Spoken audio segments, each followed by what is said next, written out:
E a vacinação segue avançando no nosso país e aos poucos, como a gente está vendo, né, podemos retornar à vida normal. Na educação, escolas do Brasil todo já ensaiam a retomada das atividades presenciais agora, para o mês de agosto.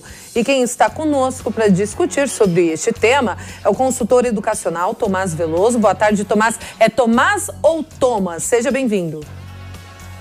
Muito obrigado, Kalina. É Tomás mesmo. Então, falei certinho. Bom, vamos lá, professor. Qual foi o impacto na educação desses alunos que ficaram tanto tempo fora da sala de aula? Além da educação, também um impacto comportamental, né? Porque aquele convívio é importante também. Sem sombra de dúvidas, Kalina. A gente tem aí uma lacuna não apenas de aprendizagem, mas também de relacionamento, né? De comportamento social, que é importante a gente ter aí meta, né, de tentar suprir essa lacuna que foi apresentada pela pandemia.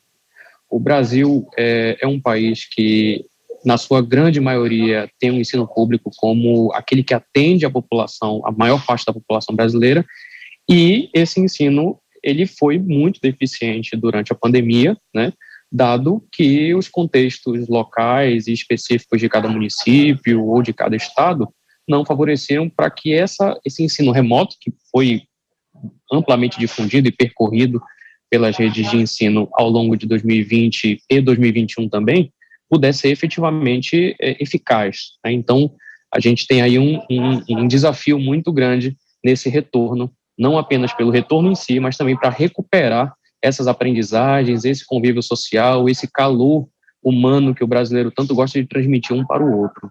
Certamente, Tomás, sem contar que tem também a tal evasão escolar, o abandono do ensino. Como que a pandemia estimulou ainda mais esse problema? O que a gente tem observado nos municípios e estados que a gente acompanha é um imenso esforço para manter o engajamento desses alunos, ou seja, manter o vínculo desses alunos com a escola. Mesmo que em termos de aprendizagem, a gente tenha tido dificuldades em avançar nas progressões de aprendizagem desses alunos. Então, essa evasão, ela era premente, né? Você tem lá uma condição social difícil desse aluno, você tem uma condição social difícil da família desse aluno, onde ele precisa levar, em alguns casos, o sustento para dentro de casa, e a escola não dá a oportunidade desse sustento chegar, dado a suspensão das aulas, enfim, a entrega da merenda, né? Então, as secretarias estaduais e municipais de ensino criaram mecanismos para tentar dar esse suporte a essas escolas, como a entrega de cestas básicas, a refeição do aluno podendo ser feito dentro da escola, em momentos alternados, né? Então, esses são alguns mecanismos para tentar combater esse índice de evasão, que a gente ainda precisa avaliar qual o impacto da pandemia em relação a essa evasão, mas que ela tem, sim, um bom indicativo de que ela vai aumentar. A gente está falando sobre a dificuldade de recuperar a aprendizagem, o convívio, até mesmo de tentar reajustar esse lance da evasão, né? Tentar solucionar esse problema. Será possível? Será que tem um prazo para que isso aconteça? De retomar essa aprendizagem, o prejuízo causado, o que foi perdido ou não? Já era? Não já era, né? Em educação, o termo esperançar é algo que está dentro do coração de cada educador brasileiro, né? E a gente precisa, mais do que nunca, fazer o uso desse termo, né? Existe aí algumas iniciativas importantes do ponto de vista de sistemas e redes de ensino, como a avaliação diagnóstica dos seus alunos, né? Então, entender que lacuna de aprendizagem é essa, que esse aluno está chegando, né, nessa nova modalidade de ensino, que é o ensino híbrido, que se configura nas grandes e maiores redes, enfim, de sistemas de ensino do Brasil. A gente precisa entender que lacuna é essa, a gente precisa entender o professor é uma peça fundamental nessa etapa. O fortalecimento do trabalho pedagógico do professor precisa estar em pauta no debate público pós-pandemia, né? É uma lacuna de debate que eu vejo, e aponto aqui como importante, né, é o apoio das secretarias de ensino ou sistemas de ensino para o retorno pedagógico, seguro desse professor, saber como é que ele vai atuar em sala de aula, para que a gente comece a diminuir essa lacuna.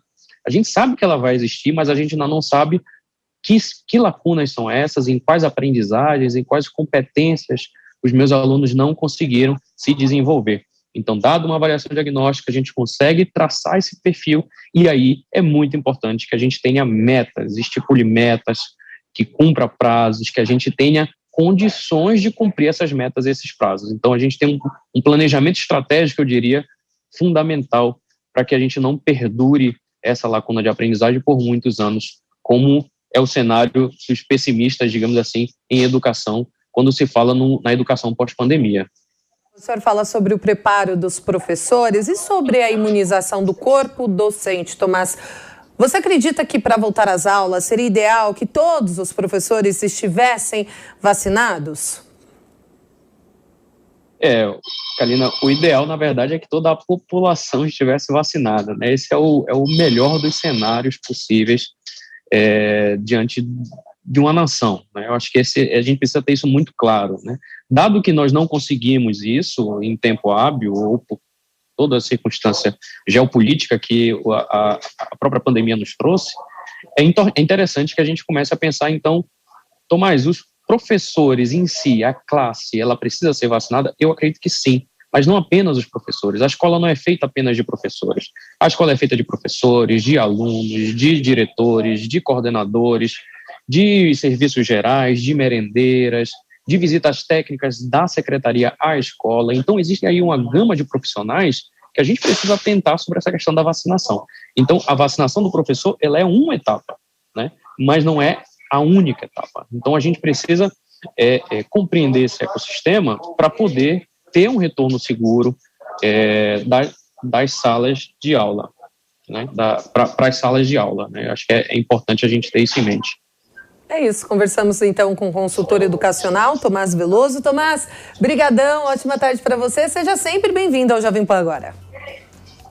Muitíssimo obrigado, Kalina, obrigado pelo convite, um grande abraço, até a próxima.